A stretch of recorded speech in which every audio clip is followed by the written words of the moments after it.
Welcome to another episode of our show, Marriage on the Rock, Be Ready to Roll. This episode is for those who are not yet married, because some of my episodes will be preparing for marriage and some other episodes will be for after marriage, and it will be helpful to both. This episode is not the most desirable one to hear, because I'll be speaking about deal breakers.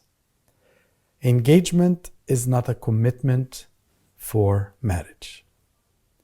Let me give you a scenario, and then I'll tell you about many reasons when and if present you may consider delaying your marriage and in some occasions break your engagement. So someone told me, I'm engaged to my dream man. We love each other for years. We finally got engaged, and I find that he is lying about everything. Sometimes he's lying about no reason. He's not covering anything, but he just lies. And I don't know if I should continue. With that, let me begin the first reason you should ask yourself before you continue on your engagement. Number one, is God in it? Is God in it? Should be a question every Christian engaged couple ask themselves. And I don't want you to deceive yourself. What you see is what you get.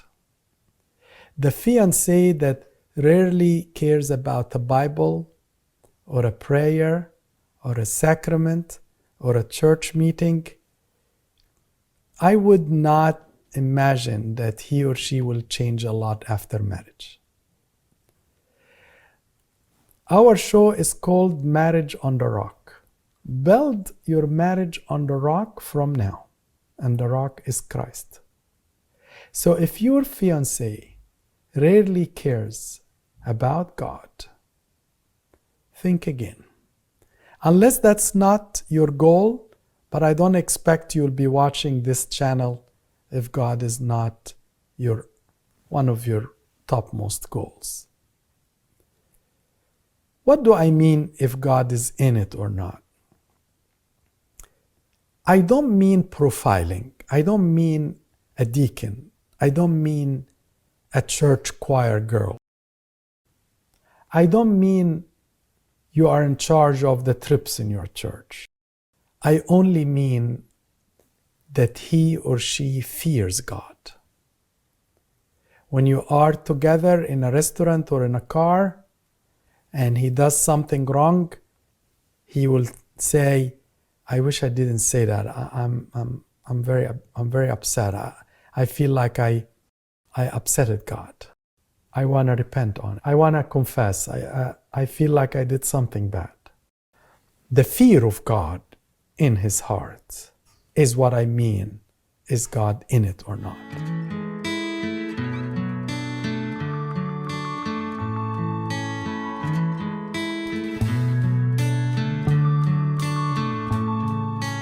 The second deal breaker, do you want to have children? It's a question sounds naive, but I can tell you couples must discuss with each other this question: if they want children, when they want children, how many children. I can tell you I have heard enough that makes me ask you to please do this discussion well before you plan your marriage. And I'll tell you variations of couples. One, he wants to do a PhD. He said, I don't want children. I don't want any, distraction until I get my PhD. So when do you want to have the first boy? 5, maybe 7 years. She didn't know that until they got married. And she was 39 years old, and she wants to have a baby soon because she's afraid for her age. Made a big dispute. Another, he had problems in his childhood and his father used to sort of differentially treat him different than his brother, and he always favors the brother over him. So after they got married, and after they got the first baby, he told his wife, I am on contraception. You are not going to have another baby. Sounds dramatic, but it's a true story. The reason is he's scared if he has another baby that he will do like his dad and he will favor one over the other. Please discuss these with your fiancé well before you plan to walk in the aisle. Number 3, how much he or she is lying. And I don't mean once every blue moon because he's upset that he forgot your birthday or something, although it's a big deal. But let's say you found that your fiancé is lying about everything. Are you here? Yes, I am. And then you find that he's not there. Are you on your way? Yeah, 5 minutes. He never left home or she never left home. Did you see so-and-so? No, I never saw him. And then you find a picture that they were together. Did you talk to your mom about this? No, I never talked to my mom. Then you find that his mom knows. If he or she lying about everything, please watch out. The reason is your life will be miserable because you will never believe your fiancé. Is she really speaking the truth now? Is he actually at work or he's not? I don't know. Actually, he may be doing nothing wrong, but you can't trust him anymore. You will go around yourself because you can't believe it. What can you do? He is a pathologic or she is a pathologic liar. They are lying not to cover themselves. They are just lying because they don't know how to say the truth. Number 4, can we talk about money? Sounds also very naive, but I can tell you the number of issues that came after marriage makes me please asking you, please do that before marriage. Now, the mechanics of how to deal with finances vary from one family to the other. I can tell you that the best is combine your accounts. Both of you are working through one account, both sellers in one bank account, but each one has an allowable money to use for any personal stuff. That's probably the best way that works in Christian marriages. The reason is because I, the man, may lose work tomorrow, and I don't want to feel that I am begging my wife for money, or the reverse. But there may be variations from that, and I'm not going to get into which one is the best. However, if every time you want to ask him how much you earn, what type of job security you have, what type of investment you think we should have, where should we spend our money in what categories, how much for the church, how much for the family, how much for trips, how much for restaurants. If he is always avoiding many of these questions, please wait, don't rush. I want to shift gear and tell you something else about money. While being conservative is a virtue, being greedy is a very bad virtue that you cannot live with. So please notice how he deals with money. Is he very greedy to the extent he watches every dollar and he gets angry about loss of every minute money?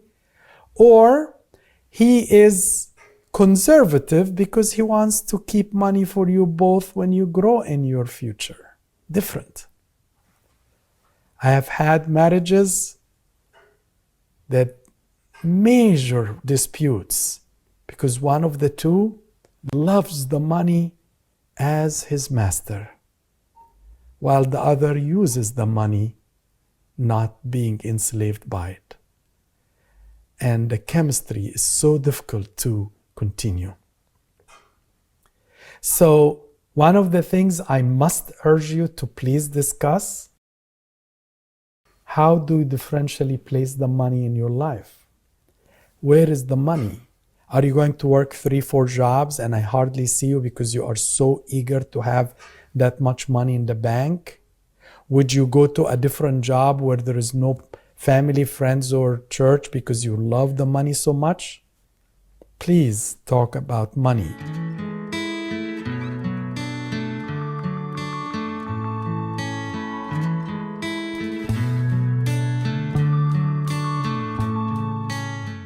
I am not happy anymore. Being engaged should be the most joyful, happy time in your life. But if you get engaged and after several months you are finding yourself or others finding you always miserable, be patient, don't rush the wedding.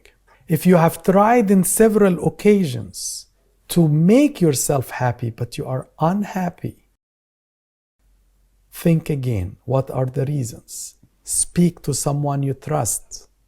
Don't cover up this.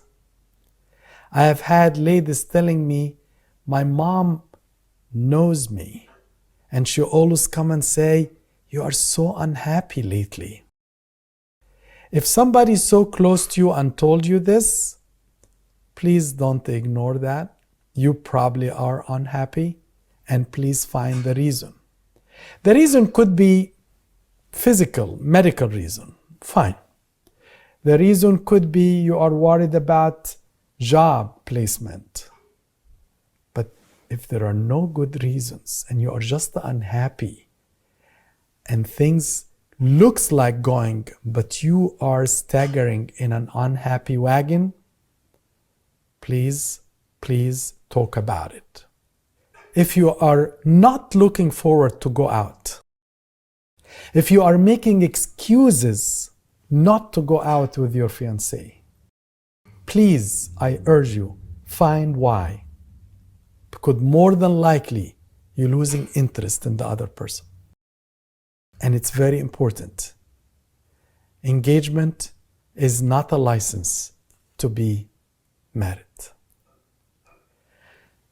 I have few more deal breakers, and I promise I'll put them through for the next time. Until next time, I hope you enjoyed Marriage on the Rock. Be ready to roll.